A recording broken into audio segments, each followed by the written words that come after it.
Өзүнүн элине кайра өзү каршы чыгып атпайчыбы? Бул деген элдин үстүнөн издевательство болуп калат мындай жаткандачы. Иштер министрлиги оңурулду автоунаалар келгенге каршыбыз. Өзүбүз эле ушундай эме моментте турабыз, анан мен неподходящий момент кодоп коем элди кыйнагангачы азыр. Бул элдин чөнтөгүнө, элдин рызкысына кол салганга барабар да, мен ушинтип эсептейм. Ким азыр 07-06 менен такси кылат? Баткенге чейин ким барат? Ошко чейин ким барат азыр?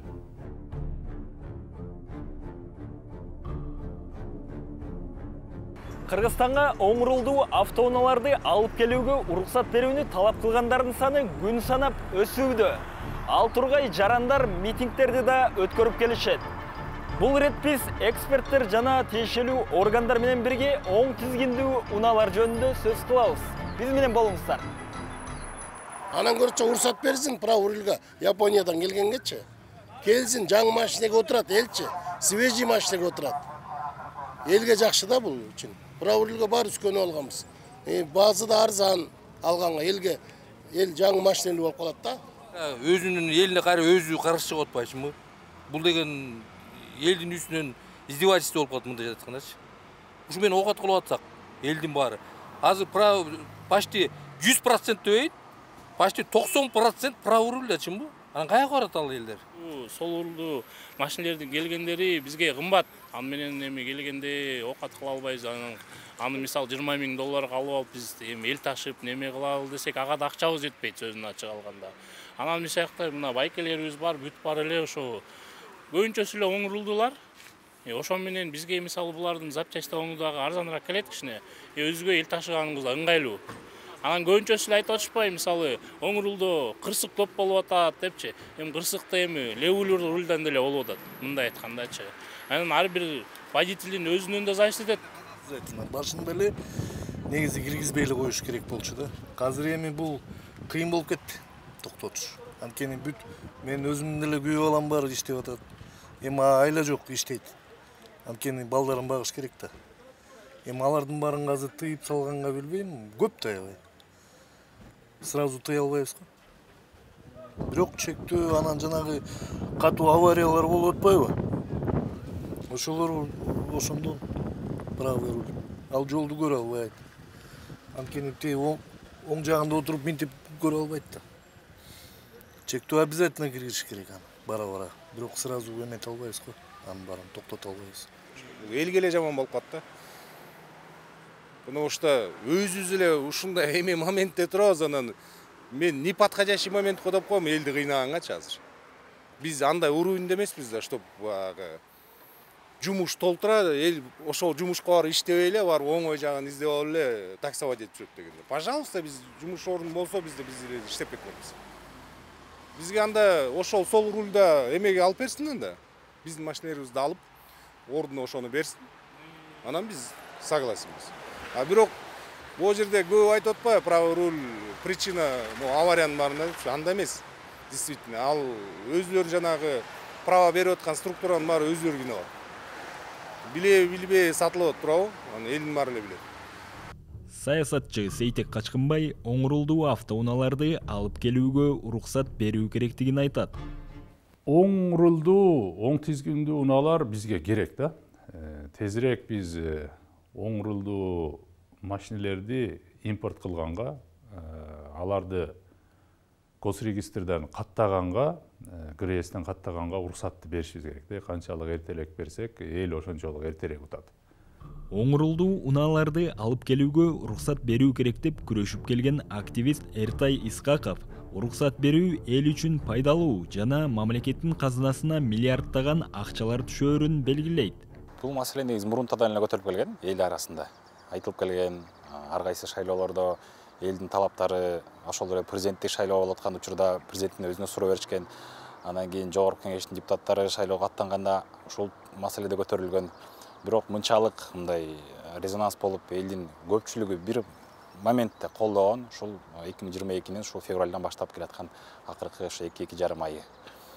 Эми себеби бул жакта бир эле эң негизгиси бул элге жеңилдик болуусу, эл арзаныраак унаа алышы, эл жакшы унаа, сапаттуу унаа айдашы. Жана экинчи жагы бул биздин мамлекетибиздин казынасын толтуруу. Бул жакта өтө чоң суммалар. Бул 10 миллиардтан ары деген сумма основания бар муну айтканга. Жана ошондой эле бул жакта экономикалык адилеттүүлүк Тамбожин союзунун ичиндебиз биз, бирок башка унаалар, башка мамлекеттер ушул эле унааларды алып келип өздөрү колдонуп жатышат. Жол кыймылынын коопсуздугун камсыздоо башкы башкармалыгынын башчысы Азамат Исраилов өлкөдө болуп жаткан автокырсыктардын 1/3 бөлүгү оң рулдуу унаалардын катышуусунда болуп жатканын билдирди. Өткөн ушу 300 жылдын 3 айынын ичинде жол унаа кырсыктарынын саны азайганга, анын кесепетинен каза болгондордун, жаракат алгандардын саны кескин түрдө азайганына карабастан, ушу оң рулдуу автоунаалардын катышуусу менен жол унаа кырсыктар көбөйүп кеткен. Кыскача маалымат айтсам, анда ушул 3 айдын ичинде республикабызда бардыгы болуп 1366 жол унаа катталып, анын кесепеттеринен 110 адам жаракат болуп, андан тышкары 2079 жараныбыз жаракат алган. Ушунун ичинде оң рулдуу автоунаалардын катышуусу менен болгон жол унаа кырсыктарынын саны 456. Бул деген ушу общий базадан 33,4. Болгон жол унаа кырсыктарынын 3/1 бөлүгү бул оң рулдуу автоунаалар болуп атат. Оор жаракаттар болот, кишилер каза болот. Анын ичинде ушу быйыл 38 адам каза болду. Бул деген ушу общий каза болгондон 110дон 34,5%-ын камтыйт да. Ошондой эле жаракат калгандар дагы 33,8%. Жол унаа кырсыктарынын 3/1 бөлгөнүнө бул деген ошо оң рулдуу автоунаалар катышуусу болот. Ошондуктан биз деген биздин башкы башкармалык Ички иштер министрлиги оң рулдуу автоунаалар келгенге каршыбыз. Ички иштер министрлигинин келтирген статистикалык маалыматына Сейтек мырза мындай пикирде. Озуп атканда кыйын болот экен деген бул негизги жалгыз мындай булардын аргументтеринин бири да. Анан кийин бирок биз ушул күнгө чейин мындай аналитикага, мейли академикалык иликтөөнү айтпай эле коеюн, жок дегенде мындай бир анализге, аналитикага таянып жүргүзүлгөн бир макаланы, илимий макалабы же жөнөкөй деле аналитикалык макалабы мындай окуй элекпиз, көрө элекпиз да. Болгону Ички иштер министрлиги маал-маалы менен мынтип айтып коет, оң рулдуулар болуп аткан авариялардын мынча пайызы экен деп коюп атат да. Ал жерде методологиясын бизге айта элек да. Мисалы 50 сол руль такси, оң руль сол рульдан дагы ошончо 50 такси айталы Бишкек Талас жолунда каттап атат бирдей көлөмдө. Ошонун ичинен оң рулдуулары гана авария болуп атат деп анан ошонун механизмдерин түшүндүрүп берген макалаларды жарыяласа эгер биз ынанмакпыз да. Бул чындап эле коркунучтуу турбайбы депчи. Бирок андай эмес, айтып атат ушунчасы болуп атат деп. Биз билебиз да, көбүнчө таксиде элдин чөнтөгүнө эң ыңгайлуу болгон машинелер бул азыр степ вагондор да. Негизинен мындай карапайым калктын чөнтөгүнө өзү негизи $3000 $8000 чейинки мындай таксилерди колдонуп атышат да. Булардын таксисине эң муктаждыгына жооп берген машине бул степ вагон негизи. Мындайча айтканда бузулбайт экен, комфорттуу, бензинди көп жебейт. Анан ичине 7-8 киши батып атат. Көтөрүмдүү да. Ошон үчүн буга альтернатива машине жок. Ошондуктан таксинин 70-80-90%га чейинкиси негизи степ вагон болуп атат да. Ошон үчүн авария бул жерде оң рулдуу машине болуп атат. Бул оң рулдуулуктан эмес. Айталы бир райондо согуш болду дейли. Ал жерде 30 жаштан 40 жашка чейинки кишилер болсун дейли согушка катышкан. Анан ошонун 95% эркектер болсун дейли. Согуш болсо, мен билем да, баары бир 98% ошол жерде эркектер өлөт баары бир. Бул деген нерсе, согуш болсо эркектер 30-дан 35 жашка чейинки эркектер оңой өлөт экен дегенди түшүндүрбөйт да. Болгону согушта ошол жерде 30 жаштан 35 жашка чейинки эркектер гана катышып атат деген түшүндүрөт. Жана ошол жердин 95% жалаң ошол жаштагы жаштар болуп атат да катышкан өзү. Анан ошолор өлөт да, согуштачы баары бир. Бизде таксиде жүргөн дагы статистика ошондой да негизинен. Көбүнчө оң рулдуулар ыңгайлуу. Мисалы, ким азыр 07, 06 менен такси кылат? Баткенге чейин ким барат? Ошко чейин ким барат азыр? Мейли Ларгусты алсын, мейли Лада Ларгус дейби, Приораны алсын. Приора менен Таласка, Маймакка адам ташыган киши барбы негизи? Баткенге же болбосо Жалал Абадка, Сузакка, Каракулжага. Көрбөйбүз да. Бардык оң рулда болуп атат. Анан кийин өзү таксиде өзү жүргөн машиненин 95% оң руль болсо, анан бир жерде ДТП болсо ошол оң руль болгон болот да баары бир. Оң рулдуу унааларды такси катары колдонууга тыюу салуу бул элдин ырыскысына тыюу салганга барабар, дейт активист Эртай Исхаков. Таксилердин көбүнчөсү ошол эле Яндекс, Жорго, башка бар эле жарымысы, тең жарым бул оң рулдуу унаалар. Алардын баары каяка барат? Жана биздин мына Кыргызстандын ичинде жүргөн алыскы аймактарда, Төө ашууларда, ушундай башка ашууларда көрсөңөр жалаң эле эл ташыган унаалар бул мынакы степ оң рулдуу алардагы. Алардын барып көрүңүздөр, мен өткөндө барып келдим. Ош базарынын тегерегинде бир 7-8 питак бар экен. Аркы Запан автовокзалдын тушуна дагы бир 3-4 питак бар экен. Ал жака барып санасам 80-90% дээрлик бул оң рулдуу унаалар. Алардан башка унаа чыдабайт дейт. Анткени анын запчасти арзан, май акпайт, чыдамкайлуу, баасы да жакшы. Ошол эле Нарынга же Таласка же Ошко каттаган башка унаа жок. Билесиңер, өзүңөр Төө ашу Ала Белден маршруткалар жүргөнгө уруксат эмес. Ал жерге ушундай минивендер жүрсө болот. Башка кайсы минивендер? Мерседес Витолор менен ташысынбы? 40 000 доллар турган. Ошол үчүн бул жакта өтө элдин мындай айтканда керектүү өзүнүн нерсесине кол салып жатышат булар. Азыр негизи эле азыр бир аз туура эмес дагы кетип бараткан жагын байкап атабыз ушул. Мамлекет тараптан оң рулдууга каршы чыгышты, андан кийин таксилерге каршы чыгышты, андан кийин ар бир жолдун чакырымына акча төлөйсүң деп чыгышты, ар бир телефонубузга 700 сомдон дешти, пенсияны токтотобуз дешти. Бул туура эмес да.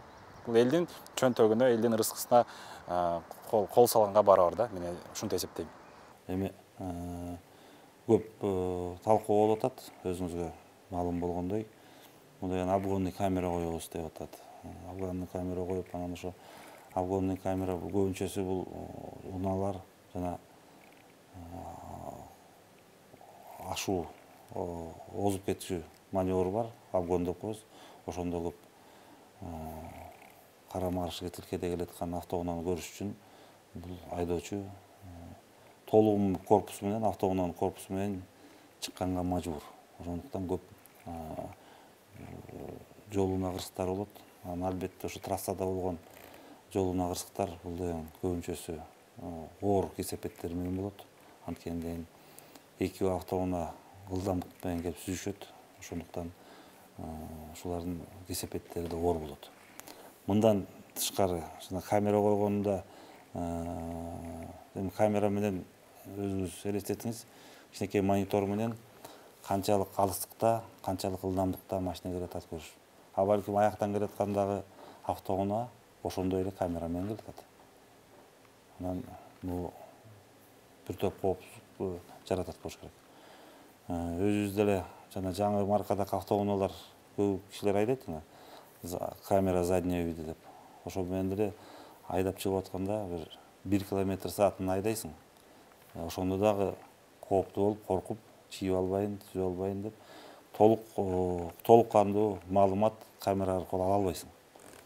Бул жерде трассада кетип барса, 90 менен кетип баратса, маңдайыңда да 90 менен келатса, мындай камера менен аныктап, канчалык ылдамдыкта, канчалык аралыкта келатат, канча убакытта, канча мезгилде мен ушу маневрумду бүтүрүп, кайта өзүмдүн полосама кирип кетем деген кыйын болот да. Ошондуктан бул өтө эле кооптуу деп биз деген макул болуп атабыз. Мындан тышкары бул жол унаа кырсыктардын оор жана өтө оор кесепет менен коштолгон жол унаа кырсыктары бар. Булар өзүңөргө маалым болгондой бул 5 адамдан көп бир жол унаа кырсыгында 5 адамдан көп адам каза болсо же 10 адамдан көп жаракат алса, ошолар деген өтө оор кесепет менен коштолгон жол унаа кырсыктары деп саналат. Аларга кайрылып келсек, ушу былтыркы жылдын ушу анализин карасак, ушу өтө оор кесепет менен коштолгон жол унаа кырсыктардын 60%-ын оң рулдуу транспорт берет. Оң рулдуу транспорт. Бул деген эмени көрсөтөт, бул өтө кооптуу.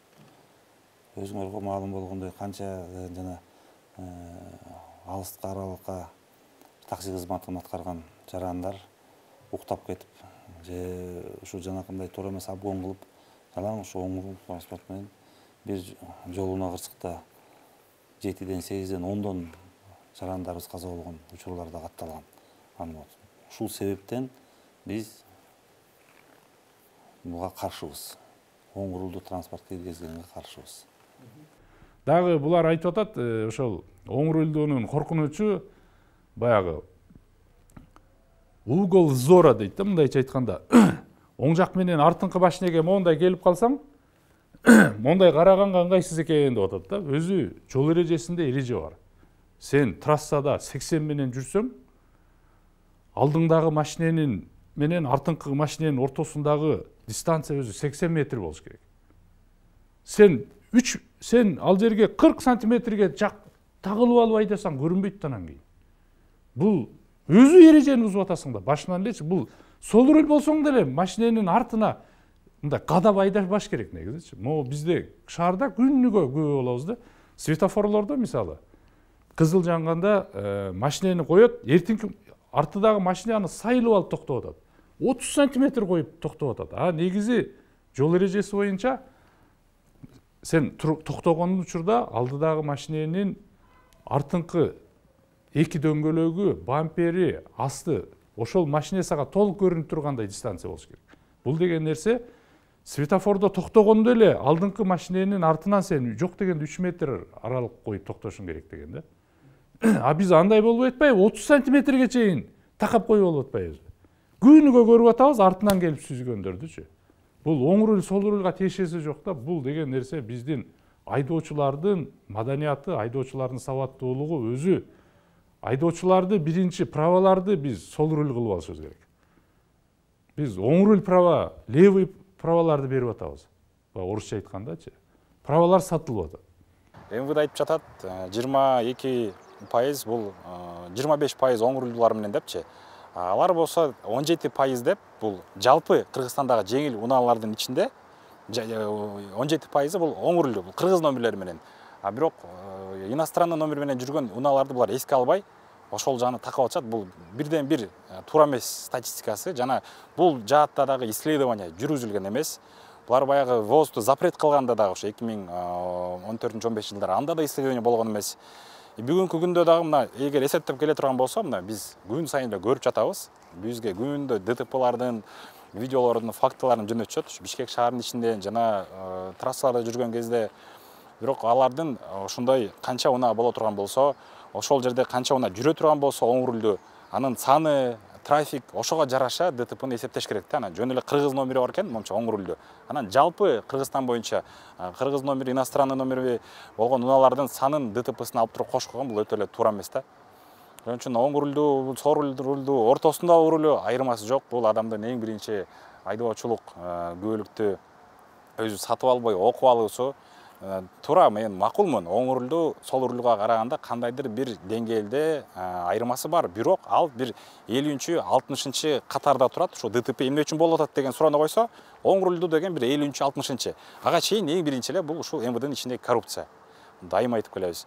Экинчиси, айдоочулук көлүктөрдү саткандары 100 000 деген айдоочуларды булар чыгарышат. 250 айдоочулук автошкола бар Кыргызстан боюнча. Ошолордун баардыгын көрсөңөр, алар взаимосвязанный. МВД менен. Ошо унаанын ичинде эле мына көчөлө бир таанышым айдоочулук күбөлүк алды, аркасынан туруп элдер ошоктогу сотрудник кызматкер айтып берди дейт. Бир аз тияк бяган бергендерге. Бирок элдер айтышат көп эле, бирок видеого чыгып ошол нерсени айтып бере аласың десе коркушат да. Мен бирдемке болуп калам депчи. Анан бул нерсе айдан ачык эле, ошол эле жол кызматкерлери, коопсуздук караган көчөдө тургандарды карасаңар, акча алып, өткөндө эле чыкты прокуратура тараптан ГАИ кызматкерлери, ошол Чүй облусунун ГАИлери чыкты, мастарды кой берип койгондугу, ошондой фактылар толтура да. Анан бул жакта эң биринчи эле ошо коррупция, айдоочулук күбөлүк сатпоо, жолдун кызматкерлери өзүнүн иштерин так аткаруусу, алар менимче 100% болсо задача коюлду да. Ошонун бир 15%, 20% чейин балким аткарып атышат да менимче.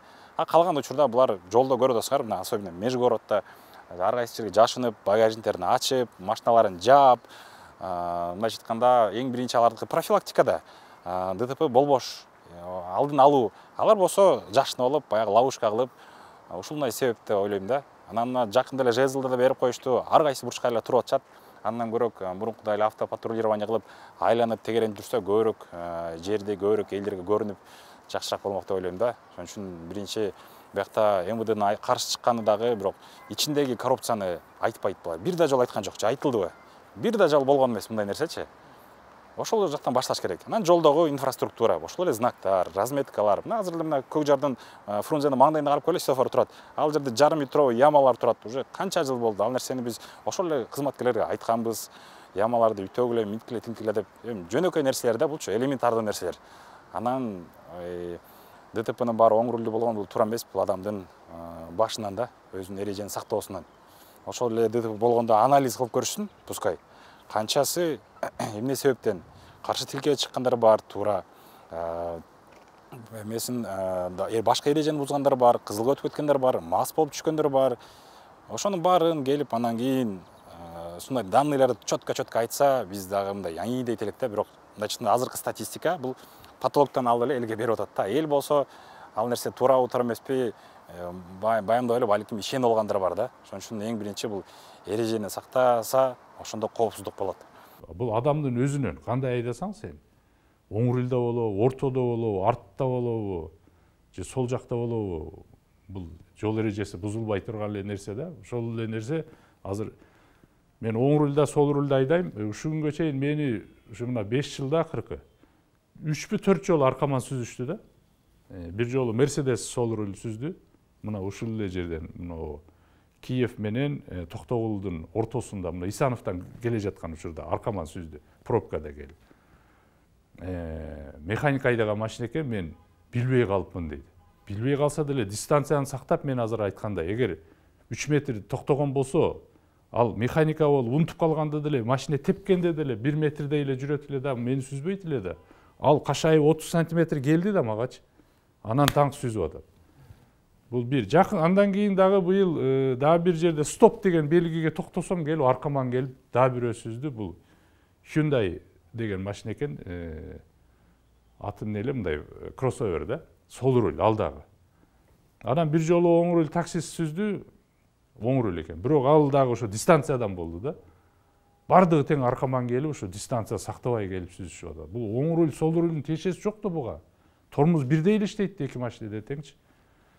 Ушундай нерселерди биз көрүп атабыз да. Мисалы айталы, ошол эле Жапанда, мен өзүм мына 12 жыл Жапанда жүрдүм.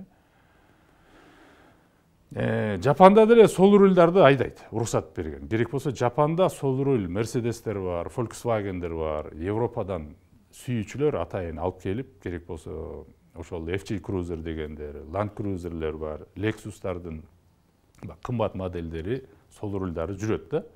Америкада деле оң рульдар уруксат берилген. Американын өзүндө мисалы Жапон авто сүйүүчүлөрүнүн өзүнүн клубтары бар, Канадада деле бар. Ошолор оң руль деле айдап жүрүшөт. Эгер коопсуз болсо бул киргизбейт эле да. Ошон үчүн биз мүмкүн болушунча батыраак оң рульду ачсак, карапайым элге жакшы да. Эми азыр карап көргүлө, акыркы жолу биз 2014 тыюу салынбады, 2015 июньдарда тыюу салынды, туурабы? Бизге негизинен 2003-2004 жылкы машинелер кирген да акыркы жолу. Эми азыр карап көргүлө, ошол машинелерге азыр 18, 19, 20 жыл болуп атат. 90, мисалы 2000 жылкы машинелерге керек болсо 22 жыл болуп атат да. Бул 22 жыл болгон Fit баары бир Lada Prius'тан жакшы турбайбы? Largus'тан деле жакшы болуп атпайбы? Жигулиден жакшы болуп атпайбы? Ким азыр Москвич менет эми? Ошон үчүн батыраак бул автопаркты да тазалашыбыз керек да. Азыр мейли жок деген мейли могу 2016 жылкы сетканы деле ачып кое турган болсок, 2016да мисалы азыр Fit тап келсе $7000 чейин алып келсе болот экен да. Айталы мейли 7000ге келсин оформлениясы менен. Мейли перекуптар аны 8ге сатсын. Ошондо деле 2016-2017 жылкы сиз Fit'ти минип жүрөсүз. Элестетип көрүңүз, пробеги 34.000, алды ашып барса эми 110.000 болот да. Болбосо орто есеп менен 60.000 эле жүргөн машинелер келет да. Бул жаңы машина дейли да, абалычы. Жапандын жолдору түптүз. Анан көп эле келген машинелердин кээбирээк болсо баягы пакеттер айрылбай келет. Артыңкы сидейлер таптаза ойдон келет да, заводдон чыккандай келет. Эми ушундай машинелер азыр 7000ге келип атса, кандай сон болот эле да эми? Азыр элестетип көргүлө, азыр 2003-2004 жылкы деле аябай абалы жакшыраак делген Fit'тер азыр эми 7-нин тегереги да, 6-7 болуп атат мисалы. Эми мейли кээде ушу 5,5га чейин түшөт, бирок 1,5 дегендери түшпөйт андан делечи. 6дан жогору да эми.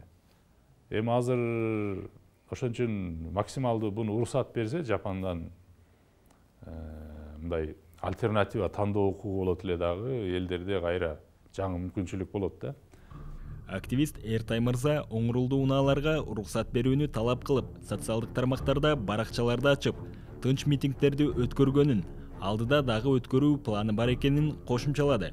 Эң башында биринчи бул 9 февралда укканда бул тууралуу биз Telegram группалар ачтык. Ал жакта 10 000ден ашуун катышуучу бар. Бүгүнкү күнгө чейин бар. Андан кийин Telegram канал ачтык. Именно ушу маалымат берип туруучу. Анан Instagram'дан өзүбүздүн кичинекей баракчабыз бар. Ал жактан опрос кылсак, ошо бир канча саат, 2-3 сааттын ичинде эле 4000ден ашуун адам бул нерсени колдойбуз деп моментально реакция беришти, комментарий жазып, фамилиясын жазып. Анан кийин Change.org деген сайтына петиция жөнөттүк. Ал жактан кол топтодук. 2 акция өткөздүк. Бул тынчтык чогулуш, тынчтык митинг деп айтсак болот. Биринчиси бул ынтымак паркында болду. Ал жакта бир 300дөн ашуун адамдар келип колдоп беришти. Экинчиси бул Советский Южный магистраль 13 микрорайонунун үстүндө болду. Анан буюрса орозо бүтсө, 3-чү акциябызды уюштурабыз. Ошондон баарыңыздарды келип бериңиздер. Оңурулдуу унааларды колдосоңуздар, такси кызматында оңурулдуулар иштесин, ошо боюнча калсын десеңиздер. Себеп дегенде аларды жоюп салыш менен аларга жумуш ордун ким берет, алардын үй бүлөсүн ким берет? Көбүнчө жарандарыбыз квартирада турушат. Бишкектеги ар бир 8-чи жаран бул квартирант деп мен уккам, бирок ушун канчалык чындыгы балким андан да көбүрөөк. Мен өзүм деле тааныштарыман алып көрө турган болсом, өзүмдүн билген адамдарыман ошол сыяктуу эле алардын кредиттери бар. Анын баарын ким төлөп берет? Аларга мамлекет оңурулдуу унаны сатып берген эмес деген. Анда солурулдуу унаны сатып берсе, анда башка сөз. А сиздин оңурулдуу унааларга болгон көз карашыңыз кандай? Бул видеонун астына комментарий жазыңыз, бөлүшүңүз жана биздин каналга катталыңыз.